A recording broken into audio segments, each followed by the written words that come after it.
Então, aqui nós temos o tubo da Compesa, tá? A tubulação da Compesa, que fornece aí a água para as residências. Nós temos o ramal predial que interliga essa tubulação da Compesa ao sistema de hidrômetro, tá? A partir do hidrômetro, nós temos o alimentador predial, tá? Que conduz a água ao reservatório. Ele pode conduzir ao reservatório inferior ou também conduzir ao reservatório superior, tá? Então, o alimentador predial, ele alimenta o conjunto de reservatórios, tá? Então, nós temos o reservatório inferior, nós temos o conjunto de tubulações que são interligadas aí ao conjunto elevatório. O conjunto elevatório, nós temos o recalque, fazendo com que a água chegue no reservatório superior. Quando essa água chega no reservatório superior, tá? Nós temos um conjunto de tubulações que mais tarde a gente vai estudar, tá? Quais são essas tubulações que fazem parte do sistema de reservatório, tá? E aí o que é que acontece? Nós temos a figura do barrilete, que faz a distribuição da água a partir do reservatório superior, tá? Aí, a partir do barrilete, da alimentação do barrilete, nós temos a coluna de distribuição, que é essa parte verticalizada, ok? Essa parte verticalizada que faz a distribuição. A partir da coluna de distribuição, nós temos os ramais de distribuição, tá? E a partir dos ramais de distribuição, nós temos os sub-ramais que servem justamente para atender o equipamento que vai necessitar da nossa instalação de água fria, ok? Mas a gente vai ver ele um pouco depois, tá? Então vamos começar ele do zero, tá? Então nós temos aqui a rede de distribuição pública, o ramal predial, que vai até o nosso medidor, né? Ele pode ser tanto colocado de forma horizontal, como também existe deles verticalizados, e não é o mesmo, tá, pessoal? São equipamentos distintos, tá? Ele tanto pode funcionar horizontal, como ele está aqui, como vertical, tá? Então, existem vários tipos de medição, de medidor, então, com funcionamento diferente. E aí nós temos aqui, né, outros conjuntos de distribuição, tá? E aí, pessoal, eu coloquei aqui uma observação que ela é muito importante, tá? Das primeiras lições do que é necessário para a gente iniciar a nossa instalação de água fria. Então, inicialmente, a gente vai fazer a entrada, tá? A entrada para o fornecimento de água, tá? Só que antes da gente fazer esse conjunto de instalações necessárias para o abastecimento de água da edificação, é necessário que a gente verifique o nosso projeto inicialmente e faça uma visita, tá? Lá no local onde vai ter a ocorrência lá da nossa instalação. Isso por quê? Porque a gente precisa verificar a condição existente. Então, essa verificação é muito importante, tá? Ela é importante não só para a instalação predial de água fria, como também para a questão do esgotamento sanitário, como também da questão da entrada de energia elétrica, como qualquer tipo de instalação que vai existir na edificação. Então, é necessário que a gente tenha realmente essa visita para a gente identificar quais são as dificuldades, tá? Então, pode conter uma árvore, pode ter uma área que é impossível a gente fazer uma entrada uma entrada para o fornecimento da nossa instalação. Então, é necessário que a gente faça essa visita. Até porque tem as suas interfaces, tá? Então, você pode ter, por exemplo, uma entrada de pedestre, você pode ter uma entrada de garagem, então você tem que conduzir a instalação de forma que a sua instalação não atrapalhe aí a boa convivência com outros itens arquitetônicos, tá? E aqui eu coloquei aqui, por exemplo, né, a caixa de correio, né, o interfone e tal, que tudo isso tem que ser muito bem planejado e projetado para que um sistema não prejudique o outro, ok? Em relação à entrada de energia, né, se o sistema de posteamento está na sua calçada ou se está na outra calçada do outro lado, da mesma forma o esgoto, da mesma forma a sua entrada de água, tá? Porque às vezes a entrada de água está lá do outro lado, então tudo isso tem que ser visto aí nessa visita em loco, tá? Para que você faça esse conjunto de levantamentos, tá? E aí, pessoal, no período passado, eu trouxe essa questão da medição individualizada, é uma coisa que está muito em moda, tá? Em moda é uma coisa que veio para ficar realmente, tá?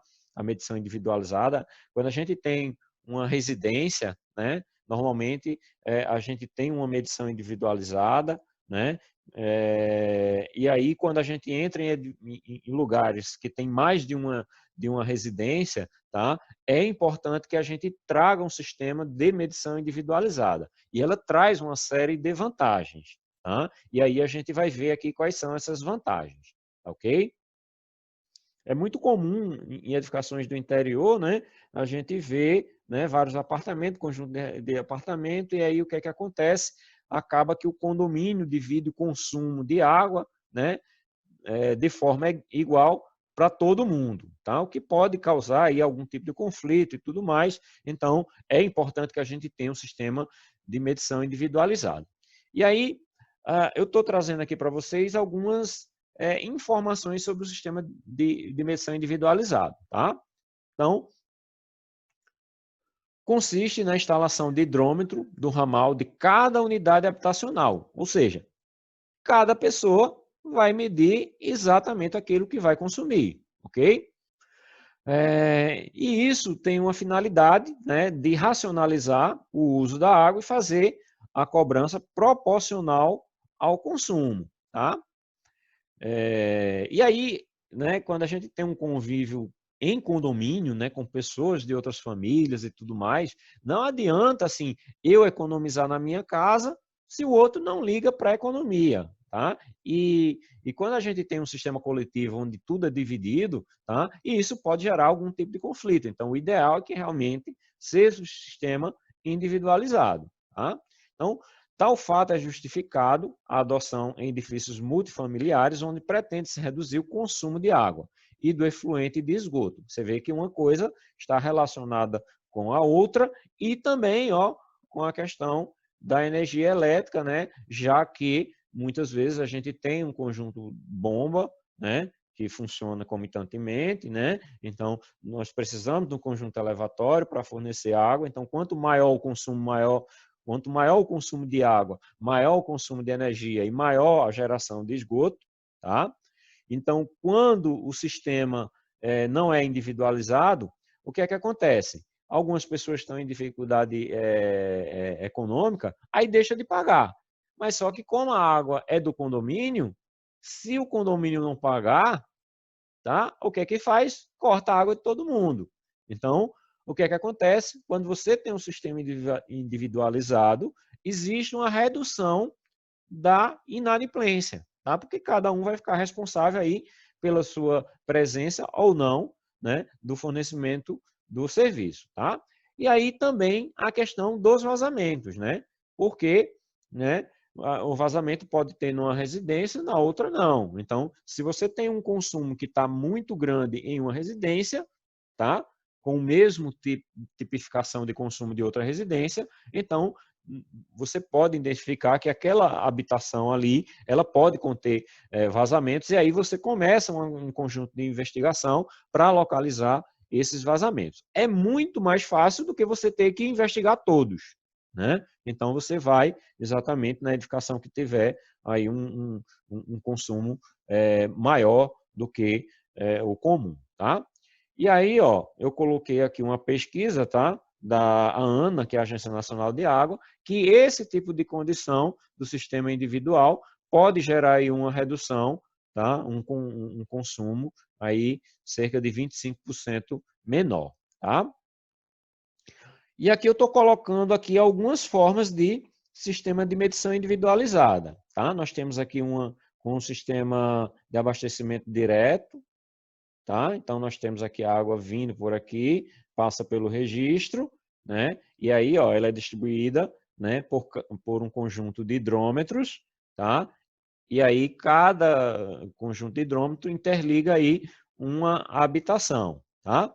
Pode ser feito também, né? Essa não é muito comum aqui para a gente, mas o comum para a gente é esse tipo aqui, né? Então, nós temos aqui um reservatório superior, essa água vem do reservatório superior, abastece aqui os hidrômetros, né? E aí retorna para cada unidade habitacional. Percebam que a alimentação aqui, né? Ela vem de cima para baixo, né? E depois chegando embaixo, ela vai para cima. Então, tem uma perda de carga considerável, tá? Mas aí é necessário que a gente atue com a engenharia para fazer com que essa pressão ela seja devidamente calculada e atendida às pressões mínimas necessárias, tá bom? Então, só revisando aqui, a água, a partir de um conjunto elevatório, chega no reservatório superior. Do reservatório superior, nós temos aqui a nossa coluna d'água. Essa coluna d'água distribui aqui para um conjunto de hidrômetros. Normalmente, esses conjuntos de hidrômetros localizados numa área pública, tá? Para facilitar aí o leiturista. E a partir desses hidrômetros, eles são destinados aí a cada unidade habitacional, tá? Pessoal, esses hidrômetros, existem vários tipos de hidrômetros, tá? Aqui na Compesa local, aqui que eu conheço um pouco da realidade de Pernambuco e daqui da nossa cidade, tá? Aqui eles dispõem do medidor horizontal e do medidor vertical também, mas eles não têm, por exemplo, o medidor com leitura remota. A leitura remota é aquele sistema de medição que o próprio medidor manda um sinal para o leiturista e o leiturista, a uma determinada distância, obtém a leitura. Tá? Não é comum, tá? Esse tipo de condição, mas em alguns lugares mais desenvolvidos, como São Paulo, já faz parte desse tipo de condição. Isso porque eu estou colocando aqui esse hidrômetro, tá? Numa condição, né, dele estar localizado na parte inferior da edificação, mas ele pode ser distribuído nos andares, tá? Existem lugares, cidades que têm lei própria para tratar sobre isso, tá? Por exemplo, a Compesa, ela não fala sobre a medição individualizada, ela não restringe a forma de você fazer, tá? E aí o que é que acontece? Se você tem uma edificação de 3 pavimentos, né? E você tem um sistema de medição individualizado, você pode colocar o sistema individualizado em cada andar, em cada apartamento. Aí você imagina o pobre do leiturista, né? Conseguir entrar dentro da edificação, subir todas as escadas e fazer a leitura individual em cada unidade habitacional. É um transtorno, né? Porque ele vai andar bastante, vai subir, sem contar que para ele entrar dentro da edificação, ele tem que ser devidamente identificado, ele tem que ser autorizado a entrada e tudo. Então, veja que tem um conjunto de coisas que dificultam aí essa leitura. Por isso que existem, muitas vezes, normas regulamentadoras desse tipo de funcionamento. Por exemplo, na Bahia, não pode esse tipo de condição que eu acabei de relatar. Você não pode colocar o sistema individual em cada andar, em cada unidade habitacional.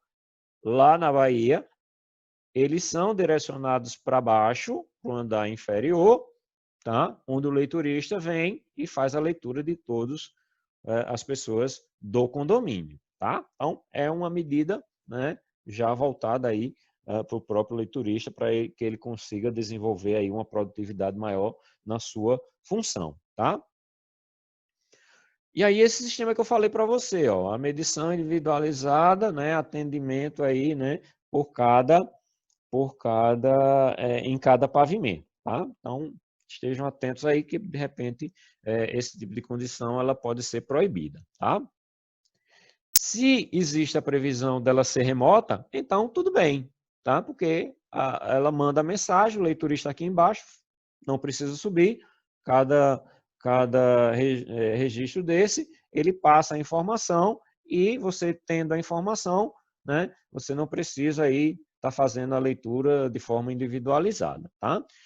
Pessoal, eu vou mandar para vocês depois, tá? Um manual, tá? Que trata sobre essa questão do sistema individualizado para vocês fazerem uma leitura, tá?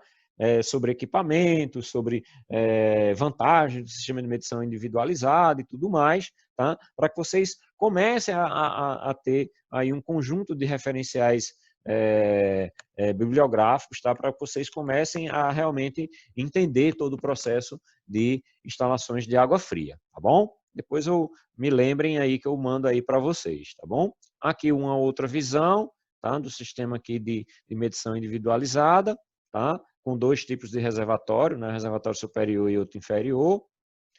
Sim, outra coisa que eu esqueci para vocês, tá? Que eu esqueci de falar para vocês. Normalmente é o seguinte, ele tem um hidrômetro principal, tá? Que ele registra tudo. E, a partir desse hidrômetro principal, ele faz a contagem dos registros individuais, né? Isso por quê? Porque o somatório dos consumos eles têm que ser sempre iguais, tá? Então, tem isso também, tá? Nós temos aí sempre a adoção de um registro principal, tá? De um odômetro principal, justamente para evitar aí fraudes, tá bom? Um sistema de medição individualizado num condomínio, tá? Então, nós temos aqui um reservatório privativo, e aí desse reservatório privativo nós temos a distribuição aqui para um conjunto de residências. Então, percebam que não é apenas uma coisa exclusiva para prédios, né? Então, pode ser também para um condomínio de residências, ok? Bom, vamos falar sobre reservatórios, tá? Vamos começar instalações de água fria falando inicialmente sobre reservatórios, tá bom? E aí, a partir dos reservatórios, a gente começa a, a, a rever aí todos os itens necessários para as instalações de água fria, tá? Então, fazer uma leitura rápida aqui, tá?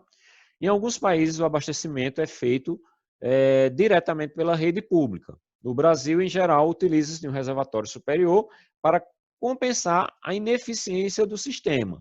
Tá? A ineficiência que eu falo, né, justamente a falta de uma pressão adequada, a falta de água nas torneiras todo dia, tá? Então, por isso que a gente usa aí a adoção de reservatórios. Às vezes a água chega com tão pouca pressão que ela não consegue, né, subir no reservatório superior. Então, é interessante a gente ter um reservatório inferior, porque mesmo a água com pouca pressão, ela consegue aí, né, encher o reservatório, tá? Então, o reservatório ele pode ser de dois tipos, tá? O moldado em loco, tá? Quando são executados na própria obra, ou de fabricação em série, que são aqueles que a gente já compra pronto, né? Que a gente vê os azulzinhos, né? Normalmente azuis, né? Que a gente encontra espalhado aí, né? Pela cidade inteira. Então, em uma instalação predial de água, o abastecimento pelo sistema indireto, com ou sem bombeamento, necessita de reservatórios para garantir sua regularidade e que o reservatório interno alimente os diversos pontos de consumo por gravidade. Assim, ele está sempre a uma altura superior a qualquer ponto de consumo. Então, essa altura superior é quem vai fazer com que a pressão da água chegue no seu ponto de consumo em condições adequadas. Então, essa altura é uma primeira informação que a gente precisa trabalhar para que ela tenha realmente o atendimento da pressão necessária no ponto de consumo, tá? Então, a água da rede pública apresenta uma determinada pressão que varia ao longo da rede de distribuição. Então, as residências que ficam próximo da rede de distribuição têm uma pressão, tá? Mas à medida que fica distante dessa rede, do ponto de distribuição, então essa água ela começa a perder essa pressão devido à perda de carga pertinente à própria perda de carga da tubulação, mas de vazamentos também, né, na tubulação, enfim, tá? Então, dessa maneira, se o reservatório domiciliar ficar a uma altura não atingida por essa pressão, a rede não terá capacidade de alimentá-la. Então, se não tiver pressão lá na sua entradinha de água, então a água não consegue subir para o reservatório superior, tá? Então, como limite prático, a altura do reservatório com relação à via pública não deve ser superior a 9 metros. Sempre lembrando que isso varia, né? Isso pode ter uma residência muito distante, onde essa água não consiga subir nem 3 metros. Então, isso, né, depende muito, né, de um conjunto aí de coisas, tá? E aí, literalmente, você tem que ter essa informação, tá, do pessoal da Compesa para saber se tem uma pressão adequada para que você construa seu conjunto de reservatórios. Então, quando o reservatório não pode ser alimentado diretamente pela rede pública, deve-se utilizar o sistema de recalque. Então, ele abastece um reservatório inferior e, a partir do reservatório inferior, você precisa de um sistema de recalque, ou seja, de um conjunto de bombas, tá, para levar essa água para o reservatório superior.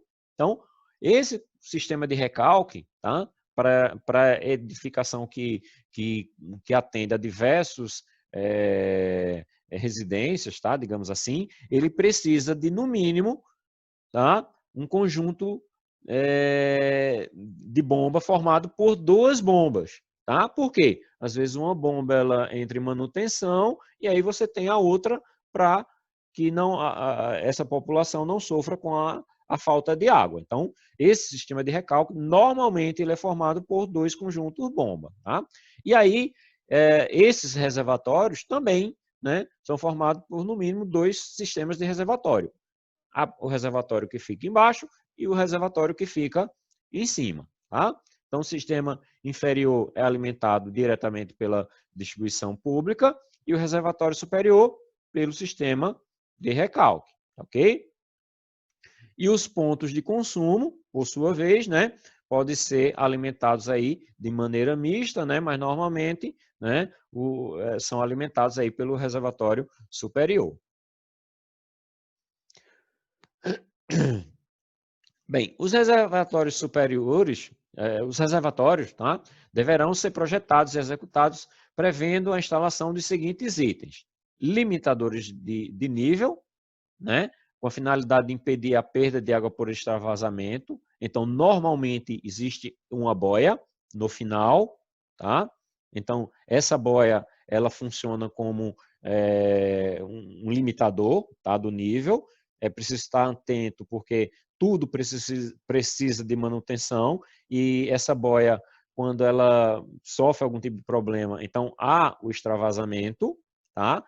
E aí é necessário um conjunto de tubulações que revejam justamente essa questão do extravasamento, tá? Porque quando ocorre extravasamento, tá? Normalmente, se não houver nenhum conjunto de tubulação, ele pode trazer prejuízos para o proprietário. Então, tubulação de limpeza, localizado no nível abaixo do nível mínimo da água, justamente para que você, quando fizer aí a higienização do sistema, essa tubulação ela receba essa água de limpeza do reservatório, tá? O sistema extravasor, tá? Que possibilite a descarga da vazão máxima que o reservatório que alimenta o reservatório. Então, se essa boia ela falhar, então esse conjunto extravasor faz com que você recolha essa água, tá? Para que não haja o transbordamento. Esse conjunto extravasor, eu particularmente não gosto de colocar ele direto numa tubulação de esgoto, por exemplo, tá? Porque você pode, de repente, essa água, você não perceber que ela está sendo desperdiçada, tá? Então você de repente não percebe que existe um problema da boia, tá? Então eu gosto de deixar ele como um fusível, né? Aquele caninho que ele vai cair ali, né? Digamos do lado de fora da casa, mas que você percebe, né? Eita, tá caindo água, né? Ou seja, a boia falhou. Então tá derramando água ali numa altura de 3 metros, sei lá. Então você percebe que houve uma falha. Então você vai lá, regula a boia e faz com que não fique de maneira que você não consiga perceber que existe aqui esse tipo de problema, tá? Então, deve ser previsto espaço livre, acima do nível máximo de água, adequado para a ventilação do reservatório e colocação de dispositivos hidráulicos e elétricos, como, por exemplo, boias, né, automáticas, né? E, inclusive, a gente pode ver como é que funciona essa instalação, tá, das boias, tá? Reservatório inferior, né, deve ser previsto um ramal especial com instalação elevatória para limpeza, sempre que não for possível projetar esse ramal por gravidade, ok? E aí uma distinção, tá, pessoal? Reservatório inferior pode ser uma cisterna, né? Normalmente a gente chama cisterna aquele reservatório inferior que pega água de chuva, tá? Mas nem sempre todo reservatório inferior ele, né, recebe essa água proveniente de águas de chuva, ok? Então, reservatório inferior, tá lá embaixo, ok?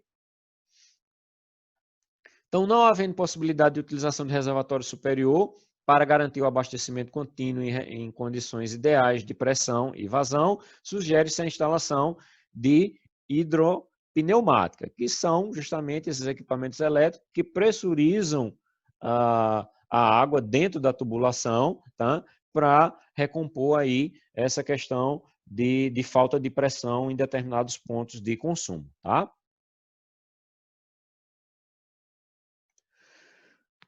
Então, algumas orientações, tá? Então, o arquiteto deve inteirar-se das características técnicas dos reservatórios para garantir a harmonização entre os aspectos estéticos, tá? E técnicos de concepção de projeto. Então, normalmente, tá? O próprio Código de Obras já dá alguma informação sobre essa questão de harmonização, tá? Então, percebam que, por exemplo, cidades turísticas como Triunfo é muito estranho e muito esquisito e muito feio, tá?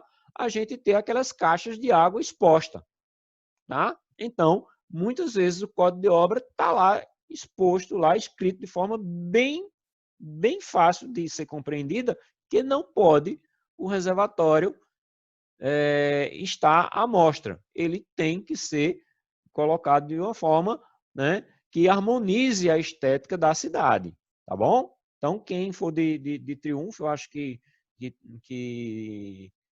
tem uma pessoa do grupo que eu acho que é de Triunfo, né? Então, é interessante, de repente, dar uma consultada aí no Código de Obras para trazer essa informação, porque eu não tenho, tá? Mas, a princípio, lá deveria ter esse ponto, tá? Não deveria ter caixas, é muito feio, tá? Aquelas caixazinhas azuis espalhadas, né, em todas as alturas possíveis, tá? Visualmente é uma poluição visual, tá? Uma poluição visual, essa questão da... Pronto. João Batista está dizendo aqui que em Triunfo não pode. Uma coisa é não poder, uma outra coisa é existir. Então, lá em Triunfo, você está lá no pátio lá onde tem os eventos de turismo lá, então lá tem, né? Uma série de caixas, né? Todas elas expostas e feias, horríveis. Então, a prefeitura não tem a condição de chegar lá e exigir aí dos proprietários que eles cumpram aí essa questão, esse requisito, tá? E aí é papel da prefeitura, tá? Papel da prefeitura fazer com que as pessoas cumpram aí, porque é um bem comum essa questão da poluição visual, tá? Reservatórios de maior capacidade devem ser divididos em 2 ou mais compartimentos, tá? Normalmente a gente ainda vai falar aí do que é um reservatório grande, tá? Mas reservatórios acima de 4.000, né, litros, aí eles têm que ser divididos aí em 2 tipos de compartimentos, justamente para facilitar a manutenção, tá? Então, o dimensionamento e a localização dos reservatórios, tá? Ele deve prever uma altura adequada para o barrilete, com facilidade de acesso para facilitar futuras operações de manobra de registro e manutenção das canalizações. Então, para manutenção, então tem que ter um espaço mínimo para você entrar e manusear aí todos esses registros, tá? Fazer reparo, né? Então tem que ser feito com instalação voltada aí à manutenção, tá? Então, nos prédios com mais de 3 pavimentos, o reservatório superior é locado geralmente sobre a caixa da escada, né? Porque ele aproveita a estrutura da escada, né? Que normalmente é reforçada com estrutura de concreto, né? Então, ele aproveita a estrutura e aí você cresce aí o reservatório. Então, normalmente, utiliza-se aí essa área da escada para colocar aí, né? A questão do reservatório. Ok?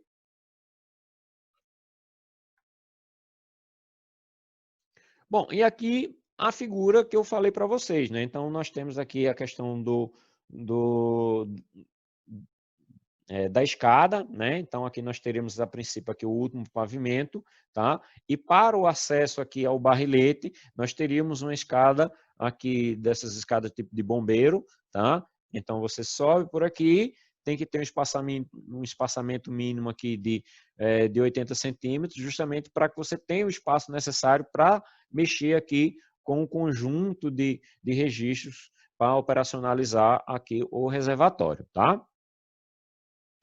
E aí nós temos dois tipos de barrilete, tá? Barrilete é justamente esse conjunto de canalização que vem do reservatório para você fazer o manuseio dele, tá? Então nós temos dois tipos, tá? O concentrado, onde essa saída do reservatório é direcionada para uma sala operacional, tá? Onde todos os registros vão estar centralizados nessa salinha. Então você tem condição ali de operacionalizar todos os registros, né? De uma maneira mais simplificada, tá? Mas só que você pode fazer com que haja uma concentração de perda de carga por conta da adoção de um percurso mais alongado da tubulação, tá?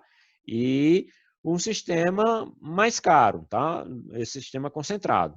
E o sistema de barrilete ramificado, que faz com que haja uma distribuição da água, tá? Do reservatório superior, diretamente nas colunas onde serão feitas as distribuições. Então, percebam, imagine que aqui seja a laje superior, então ele é completamente espalhado, tá? Para o atendimento das colunas de distribuição. Então, ele normalmente tem uma perda de carga menor, é um sistema mais barato, né?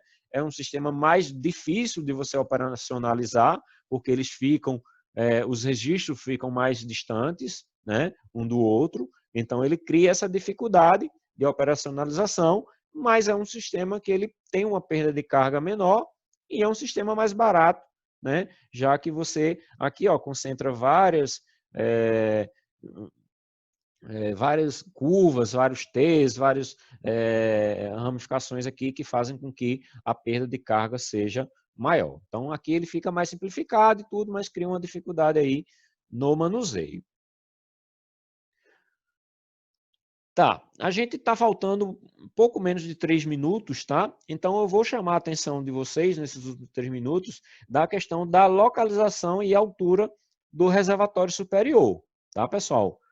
E aí, para que a gente tenha uma instalação que ela seja mais otimizada. Então, o primeiro item que a gente tem que ver é a questão da altura do reservatório. Então, é determinante no cálculo das pressões dinâmicas dos pontos de utilização. Independente do tipo, deve-se posicioná-lo a uma determinada altura para que todas as peças de utilização tenham perfeito funcionamento. E isso é muito perceptível, tá, pessoal? Principalmente em se tratando de residência no chuveiro. Por quê? Porque o chuveiro é uma peça de utilização que normalmente é localizada numa altura maior. Então vamos imaginar que a água ela sai do reservatório, ela baixa, né?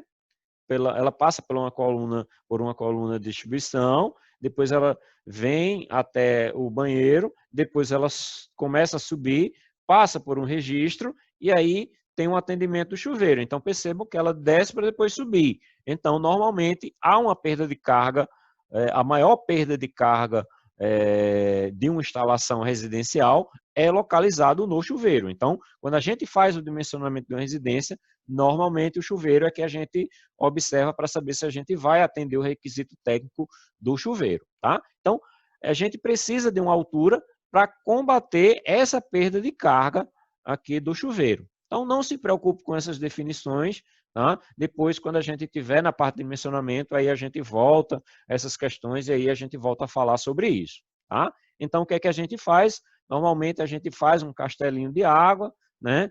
Normalmente é uma altura adequada para que essa perda de carga envolvida aqui no processo, ela seja equacionada aqui por essa altura aqui do reservatório, tá? Então, a norma ela prevê, né, que o sistema não precise, né, que gere economicidade, né, de energia. Então, fazendo dessa forma, a gente não precisa de uma energia, por exemplo, para pressurizar a água e aí todo o sistema de abastecimento é feito por gravidade. Tá? Aqui, por exemplo, né, outra condição aqui, né, a elevação da condição aí do reservatório, tá? E a localização, tá? Quanto mais distante for da caixa, maior a perda de carga, maior o número de conexões, maior a distância.